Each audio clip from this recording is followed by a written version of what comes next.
warahmatullahi wabarakatuh. Salam dan bahagia.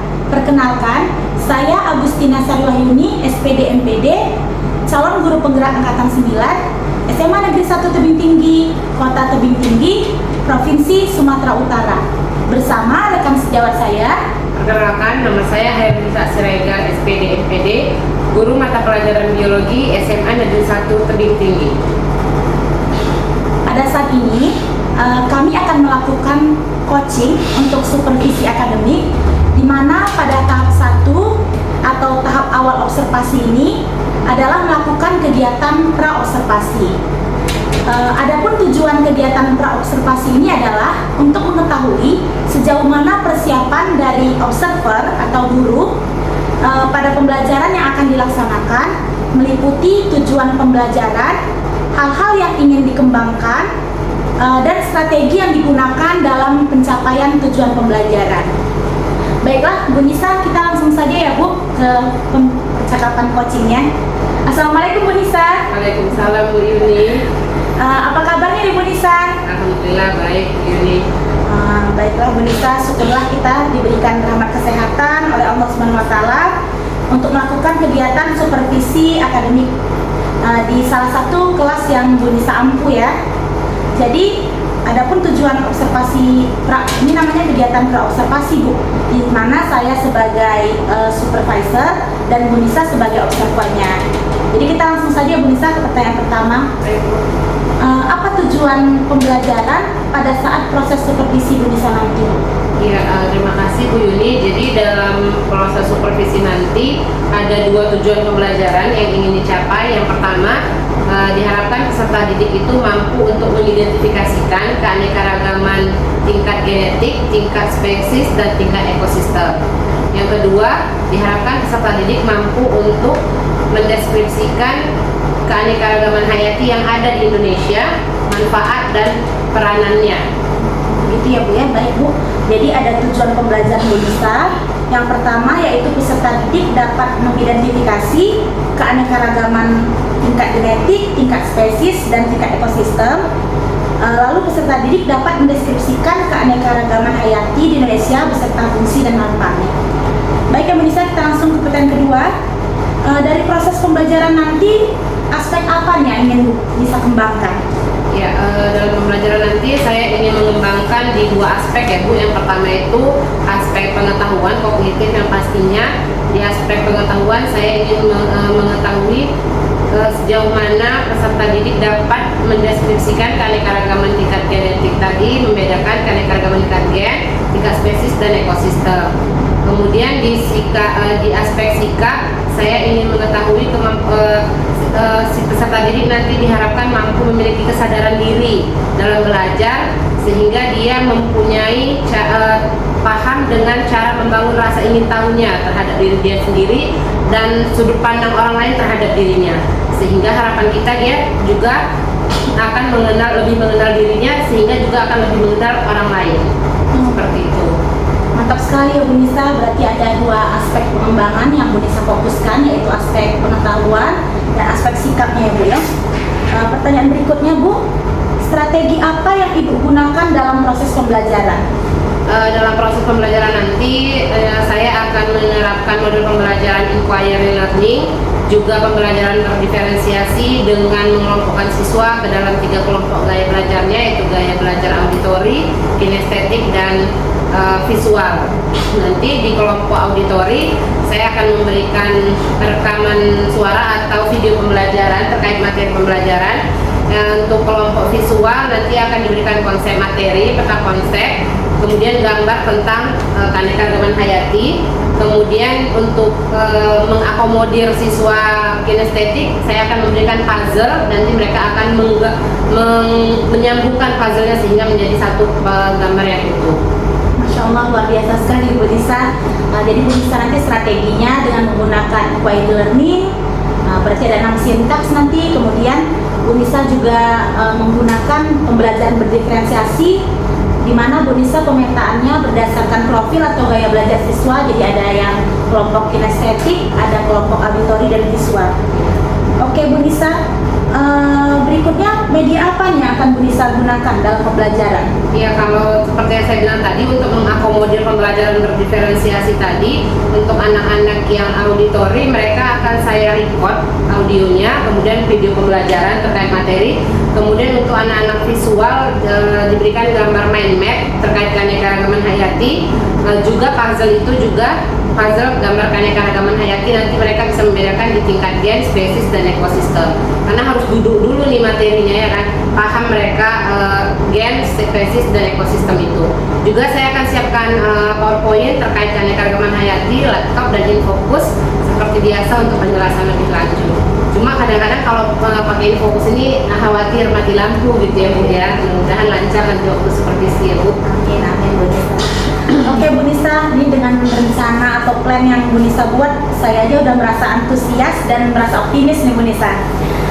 Pertanyaan terakhir ya Bu Nisa, untuk pelaksanaannya kira-kira kapan nih Bu Nisa mau membuat kegiatan pembelajaran ini? Insya Allah itu akan dilaksanakan di hari Sabtu ya Bu, 2 Desember pada jam pelajaran ke-1 dan ke-2 di salah satu kelas, itu tepatnya di kelas 10-7. Oke Bu Nisa, berarti ini langsung nih besok eksekusi ya Bu Nisa ya, 2 jam pelajaran, Sabtu 2 Desember, les pertama dan kedua. Oke, terima kasih Bu Nisa atas waktunya. Semoga semua rencana Bu Nisa dapat berjalan dengan baik dan lancar, diridhoi oleh Allah Subhanahu wa Ta'ala, tidak menemukan halangan suatu apapun. Baiklah, terima kasih Bu Nisa. Iya. Assalamualaikum Bu Nisa. Waalaikumsalam Bu Yuni.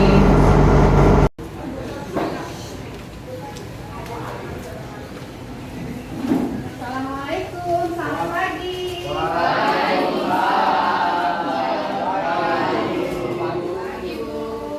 Apa kabar semuanya? Alhamdulillah, sehat ya. Siapa yang nggak hadir hari ini?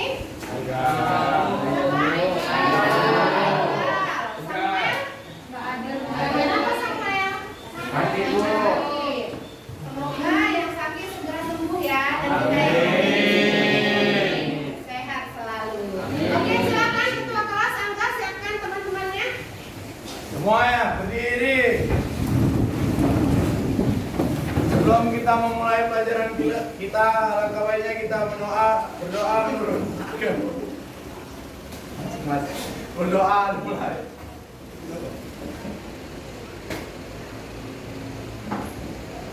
Berdoa selesai.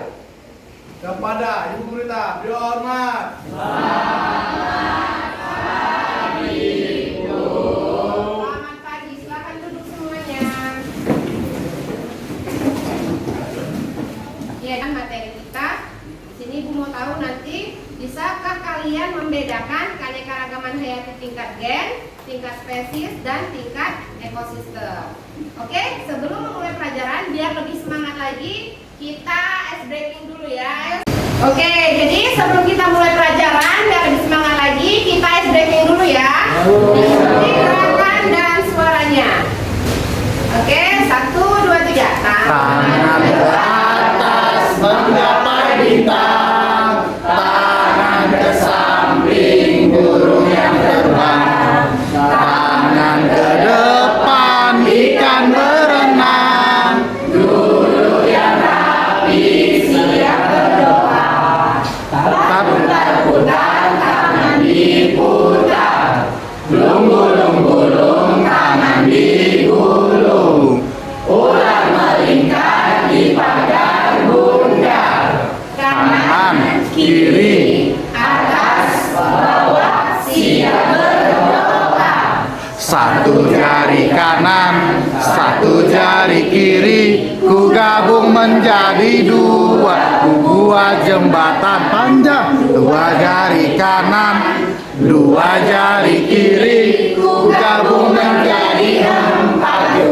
buat kamera jepret, tiga jari kanan tiga jari kiri ku gabung menjadi enam, ku buat menara gigi, empat jari kanan empat jari kiri ku gabung menjadi delapan, ku buat telinga biji, Lima jari kanan lima jari kiri ku gabung menjadi 10, ku siap berdoa.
singa, ada cita, kucing, harimau, cita mirip nggak? Tapi sama kan mereka? Beda ya. Nah, perbedaan itu, nah tadi kalau mangga tadi tuh beda bentuk, beda rasa, beda bentuk, rasa, beda warna, ya kan? Perbedaan inilah yang menyebabkan dia keanekaragaman di tingkat gen. Kucing, harimau, singa, cita sama nggak? Beda. Beda di mananya? Beda, nama spesiesnya udah beda ya Bu. Mereka nggak sama. Kalau kucing, Panthera tigris, ya kan? Harimau, apa harimau? Leopard. SP. Nah, kemudian ini semua berbeda. Perbedaan inilah yang disebut dengan keanekaragaman tingkat spesies. Kemudian ada lagi di sini ada hutan, ada sawah, kemudian ada apa lagi kira-kira? Hutan hujan tropis. Beda nggak spesies yang mendiami di hutan, kemudian yang ada di sawah, kemudian yang ada di hutan tropis? Beda atau sama? Beda. Kalau di hutan ada lebih variatif ya, lebih banyak ya. Bisa jadi di situ ada harimau ya kan, tapi kalau di sawah ada nggak harimau? Ada. Ya, jadi berbeda. Perbedaan ekosistem ini mengakibatkan perbedaan keanekaragaman hayati yang mendiaminya. Ya, perbedaan ekosistem inilah yang disebut dengan yang mengakibatkan variasi dalam ekosistem. Jadi ada ekosistem hutan, sawah, dan hutan tropis dan lain-lain. Ada savana dan lain-lain. Ya kan? Oke, sekarang silakan buka LKPD-nya yang udah Ibu bagikan. Itu silakan dibuka. Nah, tadi kan Ibu sudah membagi kalian dalam 3 kelompok berdasarkan perbedaan karakteristik belajarnya. Ada yang anak audiovisual, dia harus mendengar. Nah, untuk anak audiovisual, silakan perhatikan video pembelajaran berikut. Kita akan pelajari tingkat keanekaragaman hayati satu persatu ya. Kita mulai dulu dari keanekaragaman tingkat gen. Jadi keanekaragaman tingkat gen ini, jadi kalau keanekaragaman tingkat gen ini terjadinya pada satu spesies yang sama atau satu jenis yang sama. Dan keanekaragaman hayati tingkat gen ini disebut sebagai varietas. Nah, sebagai contoh misalnya mawar. Mawar itu kan ada yang warnanya merah, ada yang warnanya putih, ada yang warnanya pink gitu ya. Padahal satu jenis mawar, tapi warnanya berbeda-beda. Nah, ini mengakibatkan adanya suatu variasi. Nah, selanjutnya juga manusia. Ada orang yang kulitnya putih, ada yang kulitnya hitam, ada yang rambutnya keriting, ada yang rambutnya lurus, ada yang matanya belok, ada yang matanya sipit gitu ya. Walaupun kita satu jenis yang sama, tapi setiap orang punya ciri khasnya masing-masing. Udah.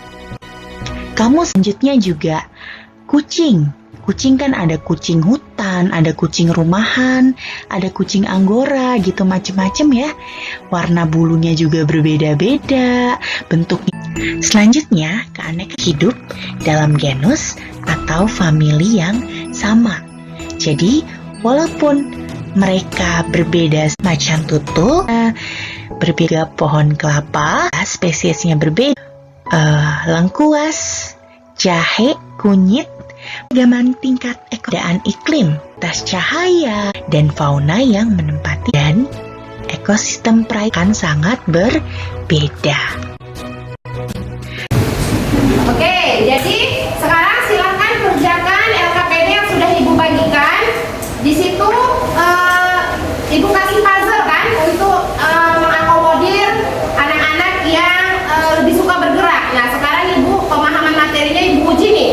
Silakan susun puzzle-nya, sesuaikan dia apakah dia tergolong dengan keanekaragaman tingkat gen atau keanekaragaman tingkat spesies atau keanekaragaman tingkat ekosistem. Silakan dikerjakan dari sekarang.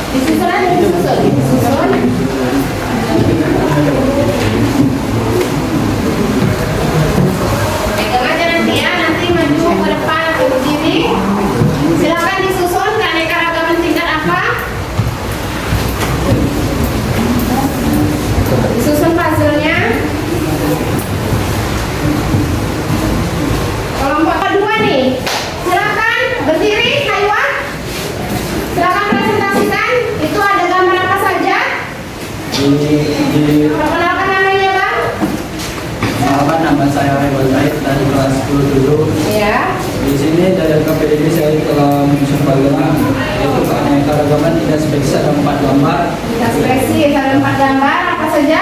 Yang satu ada kucing, kedua harimau, ketiga singa dan keempat cita. Oke, jadi keanekaragamannya ada kucing, harimau, singa dan cita. Semuanya digolongkan ke dalam keanekaragaman spesies. Kenapa tadi keanekaragaman spesies, Bang? Karena Keanekaragamannya terletak pada tingkat spesiesnya ya.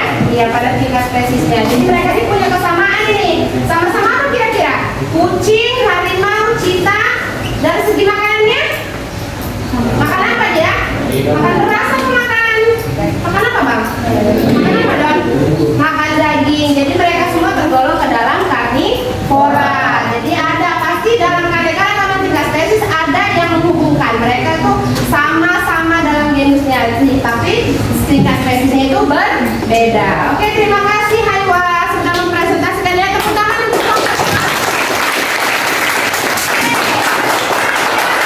kelompok kedua tadi belum siap. Siapa? Mana? Kelompok 3. Oke, silakan. Siapa nih yang mempresentasikan? Oke, silakan Liza. Perkenalkan namanya. Perkenalkan, nama saya Liza Batis Saragi dari kelas 27. Di sini puzzle yang kami dapati semuanya termasuk ke dalam keanekaragaman hayati tingkat ekosistem. Tingkat ekosistem. Apa saja itu Kak ekosistem yang ada? Di situ ada taiga, tundra, hutan hujan tropis, padang rumput, steppe, gurun, hutan gugur, desert, dan coral reef. Oke, jadi ada banyak ekosistemnya ya Kak. Ada ekosistem apa aja tuh? Darat dan ekosistem perairan. Oke, jadi di ekosistem darat apa aja itu? Tadi Widya ada tundra, ya Kak? Ada apa lagi? Padang rumput, hutan hujan tropis, gurun, hutan gugur. Nah, di ekosistem perairan ada apa di situ? Coral reef, Batu karang, kemudian laut dalam ya. Oke, terima kasih. Beri tepuk tangan untuk kelompok.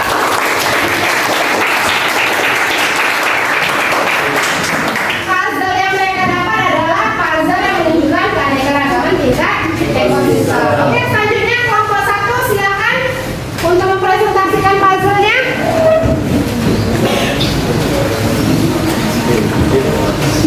Perkenalkan namanya, Pak. Saya Hairul Rizky. Pertama saya akan mempresentasikan keanekaragaman tingkat gen. Sini ada buah mangga, buah jeruk, kacang, dan bunga. Ini semuanya termasuk dalam golongan tingkat gen. Contohnya keanekaragaman tingkat gen mangga seperti mangga golek, mangga madu, mangga udang, dan lain dan mangga Bagaimana lagi? Oh, mangga apel. Keanekaragaman itu yang jeruknya apa aja tuh, Bang? dan jeruk nipis, Jeruk nipis. jeruk madu, jeruk bali. Oke, jadi beraneka ragam jeruk ya, Bang. Ya. Kemudian yang ketiga puzzle-nya kacang-kacangan. Kacang apa tuh? Kacang tanah, Kacang tanah, kacang buncis, buncis, arcis, kacang polong, dan kacang merah ya. Ya. Oke, selanjutnya itu apa? ada keanekaragaman tingkat gen bunga, mawar, bunga melati, bunga Bukan itu Bang, mawar semua itu Bang. Mawar merah. Kan tingkat gen kan? Iya. Mawar merah, mawar kuning, mawar putih, dan mawar pink ya kan? Iya, oke. Jadi semuanya adalah keanekaragaman tingkat gen. Oke, udah paham di sini Hans? Paham ya? Jadi perbedaannya itu pada tingkat genetik. Yang membedakan adalah warna, bentuk, dan rasanya. Paham ya? Oke, beri tepuk tangan.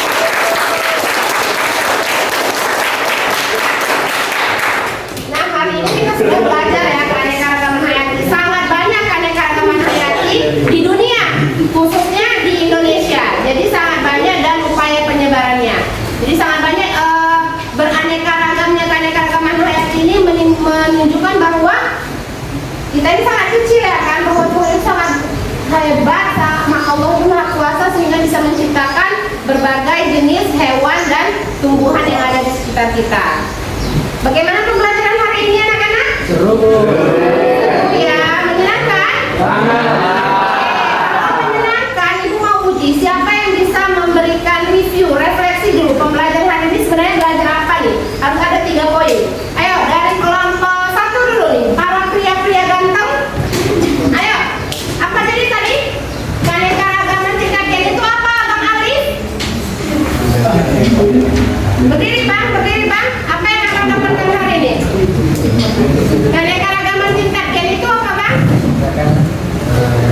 Keanekaragaman hayati tingkat G. Contohnya seperti mangga, mangga oleh, mangga apel, mangga udang, dan mangga sejenisnya. Dan seperti jeruk, nipis, jeruk bali, dan sejenisnya. Dan juga kacang-kacangan, kacang polong, kacang tanah, kacang merah, dan lain-lain. Dan terakhir ada bunga mawar yang memiliki keanekaragaman hayati, yaitu dari warnanya. Iya, jadi perbedaan keanekaragaman hayati yang membedakan itu apa ya tadi Bang? Bentuk, apa lagi? Warna, dan rasanya. Itu adalah perbedaan di tingkat itu ada pada varietasnya. Ketika perbedaannya pada tingkat varietas, maka disebut dengan keanekaragaman tingkat G. Oke, terima kasih kalian. Selanjutnya siapa lagi nih? Dari sini, Doni. Don, apa tuh Don? Keanekaragaman spesies. Keanekaragaman spesies itu kucing, harimau, singa. Iya. Lalu juga tadi keanekaragaman tingkat gen ada kacang-kacangan, baru mangga, dan juga keanekaragaman tingkat ekosistem itu seperti hutan hujan tropis, sawah, padang pasir. Oke, terima kasih ya Don. Jadi Don ini sudah mereview nih keanekaragaman tingkat gen, ekosistem, dan spesies. Jadi tingkat gen itu adalah keanekaragaman yang paling rendah ya. Semakin dekat kekerabatannya, maka semakin banyak miripnya. Kan gitu kan? Mangga boleh, mangga madu, mangga harum manis tadi sudah kita bahas kan? Semakin mirip kan? Yang membedakan cuma bentuk, rasa, warna, apa lagi? Harga, masuk harga Bang? Tapi dalam genetik enggak ya? Itu yang membuat dia masuk dalam perbedaan keanekaragaman tingkat gen. Sedangkan spesies tadi yang samanya di mana? Di tingkat genusnya, ya kan? Jadi harimau, kucing, cheetah itu semua sama, tapi nama spesiesnya beda-beda. Mereka itu berada pada takson yang sama di tingkat genus, ya kan? Sama-sama genusnya karnivora, gitu ya kan? Oke, kemudian keanekaragaman ekosistem tadi ya, sudah direview juga sama Doni, adalah keanekaragaman apa itu? Keanekaragaman hayati tingkat ekosistem itu tempat berbagai jenis makhluk hidup melangsungkan kehidupan. Nah, tempat keanekaragaman hayati tingkat ekosistem itu terbagi dua, ada ekosistem darat dan ekosistem laut. Oke, jadi dilengkapi lagi sama Liza ya. Jadi ekosistem itu apa? Ekosistem itu adalah tempat tinggal makhluk hidup. Karena berbeda makhluk hidup yang tinggal pada satu tempat, akan menyebabkan perbedaan ekosistem. Jadi tadi terkait beda ekosistemnya, maka akan beda juga lah hewan yang dan tumbuhan yang mendiaminya, gitu ya. Jadi ekosistem itu ada dua, ekosistem perairan dan ekosistem darat. Oke, berarti cukup paham ya dengan materi hari ini ya. Oke, selanjutnya Ibu akan nilai nanti ketika ulang sumatif bisa nggak kira-kira menjawab tentang keanekaragaman hayati. Oke, beri aplaus untuk kita semua hari ini. Terima kasih atas pembelajaran hari ini. Sebelum kita kembali ke rumah, silakan mari kita berdoa. Silakan pimpin Mas.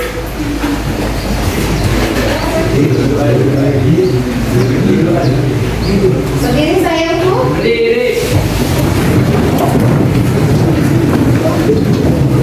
Sebelum kita pulang, mari kita berdoa untuk keamanan masing-masing. Berdoa kita. Doa selesai. Kepada guru kita, bisa. Selamat siang, hati-hati di jalan.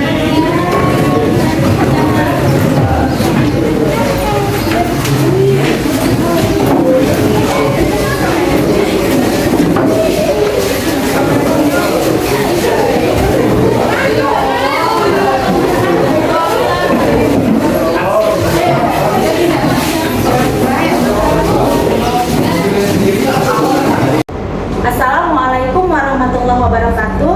Salam dan bahagia. Perkenalkan, saya Agustina Sari Wahyuni SPD MPD dari SMA Negeri 1 Tebing Tinggi, Kota Tebing Tinggi, Provinsi Sumatera Utara, dan merupakan calon guru penggerak Angkatan 9 bersama rekan sejawat saya. Perkenalkan, nama saya Hairunisa Siregar, SPD MPD, guru mata pelajaran biologi dari SMA Negeri 1 Tebing Tinggi. Baiklah, Pada saat ini kami akan melakukan percakapan coaching untuk supervisi akademik dan ini merupakan tahap ketiga atau tahap terakhir di mana kegiatan ini dinamakan kegiatan pasca observasi. Adapun tujuan kegiatan pasca observasi ini adalah untuk merefleksi hasil dari proses pembelajaran yang telah dilakukan oleh rekan sejawat saya, Ibu Hairunisa Siregar, pada hari Sabtu tanggal 2 Desember yang lalu di salah satu kelas yang beliau ampu, yaitu kelas 10-7. Baiklah Bu Nisa, kita langsung aja ya Bu. Iya Bu. Assalamualaikum Bu Nisa. Waalaikumsalam Bu Yuni. Bu Nisa apa kabar? Alhamdulillah baik Bu. Baik Bu Nisa, setelah melakukan kegiatan supervisi kemarin Bu Nisa, bagaimana nih perasaan Bu Nisa? Ya, alhamdulillah perasaan saya sangat senang ya Bu Yuni karena telah menyelesaikan materi keanekaragaman hayati, telah menyampaikan materi keanekaragaman hayati pada siswa, dan pada saat proses pembelajaran saya dapat melihat antusias siswa. Mereka juga sangat senang dengan adanya model pembelajaran yang tidak monoton dan bervariasi, dengan penerapan model inquiry kemarin ya Bu, dan pembelajaran berdiferensiasi yang seperti kemarin saya rencanakan. Bahkan ada yang bertanya nih Bu tadi pagi, Mem kapan nih pertemuan selanjutnya? Jadi ketagih mereka Bu dengan model pembelajaran yang seperti itu. Oke, baiklah Bu Nisa, alhamdulillah sekali ya Bu Nisa. Anak-anak terlihat antusias dengan pembelajaran yang telah bisa laksanakan kemarin. Jadi kelihatannya ini pembelajarannya seru ya Bu Nisa ya. Ini langsung aja ke pertanyaan berikutnya Bu Nisa. Apakah pembelajaran yang kemarin yang telah Ibu Nisa laksanakan sudah sesuai dengan rencana yang Bu Nisa buat? Ya, menurut saya Bu 85-90% itu sudah terlaksana sesuai rencana ya Bu ya. Hambatan cuman dalam proses pembelajaran memang ada kendala, yaitu mati lampu seperti yang saya khawatirkan benar-benar terjadi ternyata Bu. Jadi akibatnya PPT yang sudah saya siapkan itu tidak tuntas saya tampilkan. Jadi alhamdulillah saya sudah mensiasati dengan adanya alat peraga lain tentang keanekaragaman hayati yang sudah saya siapkan, dan PPT-nya akhirnya saya share di grup WA grup Bu, WA grup kelas. Alhamdulillah mantap sekali ya Bu Nisa. Meskipun ada kendala teknis mati lampu, tapi alhamdulillah Bu Nisa udah punya plan B untuk mengantisipasinya ya Bu Nisa ya. Baiklah Bu Nisa, pertanyaan selanjutnya ada 4 kompetensi guru, ada kepribadian, pedagogik, sosial, dan profesional. Nah, di antara keempat kompetensi guru itu yang mana nih yang paling ingin Bu Nisa kembangkan setelah pembelajaran kemarin? Ya, jadi setelah pembelajaran kemarin pasti ada refleksinya ya Bu ya. Saya ingin mengembangkan kompetensi pedagogik nih Bu, karena kompetensi pedagogik itu kan kemampuan saya dalam memahami peserta didik, kemudian khususnya itu strategi, model, dan metode pembelajaran, sehingga pembelajaran yang saya tampilkan, yang saya berikan kepada siswa itu tidak monoton. Jadi mereka itu menunggu pelajaran saya. Jadi saya berusaha untuk menghadirkan pembelajaran yang kreatif, inovatif gitu, sehingga menyenangkan dan nyaman bagi siswa. Kemudian ya itu tadi, kemudian bagaimana pembelajaran yang berpihak kepada siswa, karena ini memang perlu proses panjang ya Bu ya, pembelajaran yang berpihak kepada siswa itu. Kemudian mengoptimalisasikan potensi mereka, bagaimana mereka mampu percaya memunculkan potensi yang ada pada diri mereka sendiri. Inginnya itu Bu, kemampuan pedagogiknya gitu. Masya Allah, luar biasa sekali Bu Nisa. Nih pertanyaan terakhir ya Bu Nisa, apa harapan dan refleksi Bu Nisa dalam pembelajaran selanjutnya? Ya, harapan saya dapat terus mengembangkan strategi dan model pembelajaran yang bervariasi, sehingga saya akan menerapkan pembelajaran yang kreatif dan inovatif, sehingga itu tadi siswa tidak bosan dan malah menunggu nih saya, kapan nih Bu Nisa datang, kapan nih pembelajaran biologi. Jadi nanti tenang rupanya Bu, nanti kayak artis kita kan, nanti kalau masuk kelas senang gitu Bu. Oke Bu Nisa, luar biasa sekali baik implementasi maupun sharingnya. Terima kasih banyak ya Bu Nisa. Ini bahkan bukan kepada Bu Nisa aja nih, bagi saya juga yang supervisornya, saya merasa implementasi Bu Nisa ini dan pengalaman Bu Nisa ini, sharing-sharingnya ini sangat berarti sama saya, dan semoga juga dapat kita tingkatkan lagi ke depannya Bu Nisa ya. Baiklah Bu Nisa, kita akhiri sampai di sini. Terima kasih banyak untuk waktunya Bu Nisa. Wassalamualaikum warahmatullahi wabarakatuh. Waalaikumsalam warahmatullahi wabarakatuh.